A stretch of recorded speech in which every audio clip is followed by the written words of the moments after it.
मरकजी वजीर नारायण राणे की रिहाई के बाद बीजेपी कारकुनों में जश्न का माहौल है। नांदेड़ में भी बीजेपी कारकुनों ने जश्न मनाया। वजीराबाद चौक पर बीजेपी के ओहदेदारों और कारकुनों की जानिब से आतिशबाजी की गई और मिठाइयां तकसीम की गईं। बीजेपी के महानगर सदर परवीन साले की क़यादत में ये जश्न मनाया गया। मरकजी वजीर नारायण राणे ने चीफ मिनिस्टर उद्धव ठाकरे के बारे में मुतनाज़ा बयान दिया था। इनके बयान के बाद शिवसेना ने रियासत भर में जारहाना मौक़िफ़ इख्तियार कर लिया था और राणे की गिरफ्तारी का मुतालबा किया गया था। इस दौरान पुलिस ने राणे को गिरफ्तार भी किया, लेकिन इन्हें मंगल की देर रात जमानत पर रिहा कर दिया गया।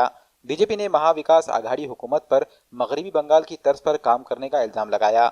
इस मौके पर जिला परिषद के मेंबरान प्रणिति ताई चिकलीकर, दिलीप कंदकुर्ते, बल्दिया उज़्मा में अपोजिशन लीडर दीपक सिंह रावत, दिलीप सिंह सोडी और दीगर कारकुनान मौजूद थे।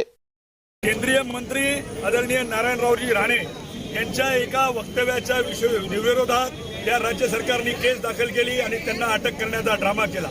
जिल्हा दंडाधिकाऱ्याने त्यांना रात्री बेल दिली, पण एकीकडे महाराष्ट्रामध्ये शिवसेनेचे संतोष बांगर नावाचे आमदार हे राणे साहेबांचा कोथळा काढतो असं वाक्य वापरतात।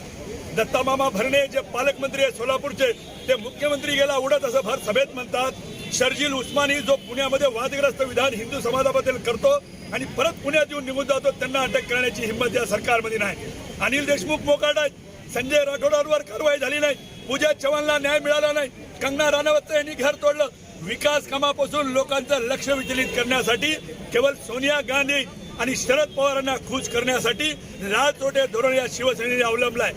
हिंदू हृदय सम्राट बाळासाहेब ठाकरेंची शिवसेना कुठे होती आणि हिंदुत्व सगळं भाजण्यात गुंडाळून यूपीए मध्ये सामील होऊ पाहणाऱ्या सत्तेसाठी लाचार झालेल्या शिवसेनेने नारायण राणेंवर हात टाकण्याचा प्रयत्न केला, तेव्हा महाराष्ट्राचा बंगल करण्याचा विचार त्यांना दिसतोय।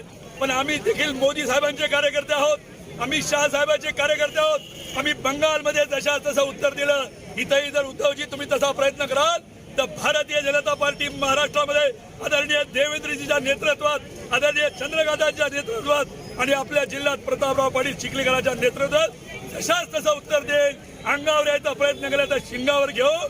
ती शिवसेना आता उरलेली नाही, त्यांनी हिंदुत्व सोडून दिलेलं आहे, त्यांनी लाचारी पत्करलेली आहे, त्यांनी आमच्याशी खेळ करण्याचा प्रयत्न करू नये, अन्यथा भारतीय जनता पार्टी आक्रमकपणे त्यांना उत्तर दिल्याशिवाय राहणार नाही।